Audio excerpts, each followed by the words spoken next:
Hello everyone and welcome to the May 2018 Screencast.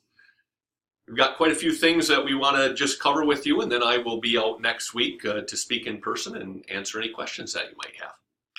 So we want to get started just by reiterating our purpose statement. It is that time of year when we do evaluations and we hold ourselves accountable to making sure that we carry out this purpose and the values and key drivers that are attached to this purpose statement. So, again, we are committed to the success of all students, and we provide educational leadership services, programs, and resources in partnership with our local schools and our community. We want to make sure that we live that purpose statement. Here are the values that are attached to that and the key drivers of instruction, leadership, service, and community. And of course, we define all of those very specifically. And your job at some point during your day connects to one of these values and to that purpose statement. And that's what we want to make sure that you know and that we live as an organization.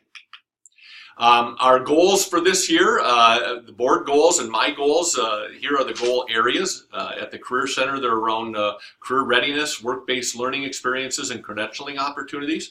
In our learning services area, we want to have meaningful, impactful professional learning opportunities. For all of us, both internally and externally, as an organization, we want to enhance our employee and our constituents' engagement with our purpose and values. And finally, in special education, it is about goal attainment on student IEPs. So those are the main goals that we are going after. We are accountable to those, and we always want to point that out whenever we can. Next week is Staff Appreciation Week, and we actually have quite a few things going on that you will find, I think, benefit everybody. First of all, the JCISD Value Awards nominations are out there again. Our fall refresher will be on Tuesday, August 21st at Jackson High School, and we will announce our Value Award winners again this year, and those are people nominated by all of you. You have a chance to nominate your peers for those who really every day live out the values that we hold dear and really drive us towards our purpose. So please do that. It was in the last Soup du Jour, and it will be in upcoming Soup du Jours in terms of filling out that application and getting those nominations in. Also, we will be starting on July 1 a new service to all employees called the Cap Trust Retirement Blueprint. You will be able to go online or through a phone call, regardless of whether or not you're part of the Voluntary Retirement Savings Plan, and do some retirement planning. And I think I sent out in the last Soup du Jour some videos that explain that. Please look those over and look for more information as we come near July 1st. Also, the Job Star program has been announced in Soup du Jour, and this is a job success coach, and Scott Walker is our coach's name. He's over at the Torrance Center 1 day a week on Wednesdays, but he can be over here on the South Campus as well. The number to contact him has been put in Soup du Jour, and I will put it in there again.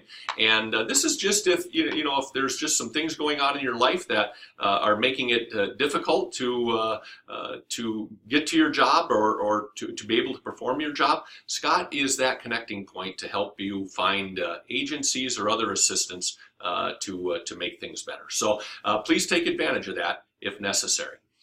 Also, we started our new staff induction program here I think it was last week or 2 weeks ago. It was our first one. We're going to do this about 5 or 6 times a year, and really just try to, as new staff come into the organization, regardless of where you're at in the organization, help you see how you tie to the overall purpose and the values that we have, as well as do some of the kind of logistical things with security badges and access for reporting absences, etc.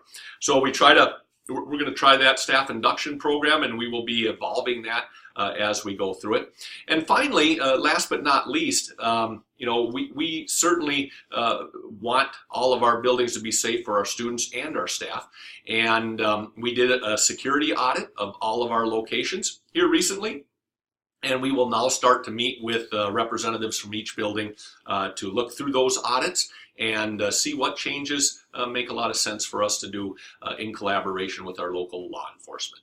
And the legislature is also grappling with how they may provide funding for various projects related to security. So we will keep an eye on that and start to work that process here in the next couple of weeks. We're going to be meeting with the Career Center team next week to get that process started. So lots going on, but it all just is being done at kind of a timely point where staff appreciation is next week, and you know, we are constantly trying to make sure that we're doing things to make your very difficult and challenging jobs as easy as possible. Also, look for a little gift from the Board of Education in your mailboxes at some point next week, a small token of their appreciation for all that you do. Other items that are out there right now, we have the ISD calendars were recently approved by the board. We will get those up on the website under the staff only section. But if you need a copy of it right now or wondering about your work schedule for next year, see your supervisor. They all have copies of those now approved intermediate school district calendars just for us. Then the countywide calendars are also out there on the web page for your planning purposes. And remember, next year will be the last year that we hold a countywide waiver for a common calendar. And so starting here in the summer and the fall, we will start working on re-upping that countywide calendar. After discussions with the associations, it appears that we like this new schedule and this new calendar, and we want to continue it. So we will be looking to extend that waiver from the state of Michigan for the pre-Labor Day start. Finally, it is budget season. We've rolled the budget out and had a preliminary budget hearing with the board, and those have now gone. That budget has now gone to the local districts for them to take a look at.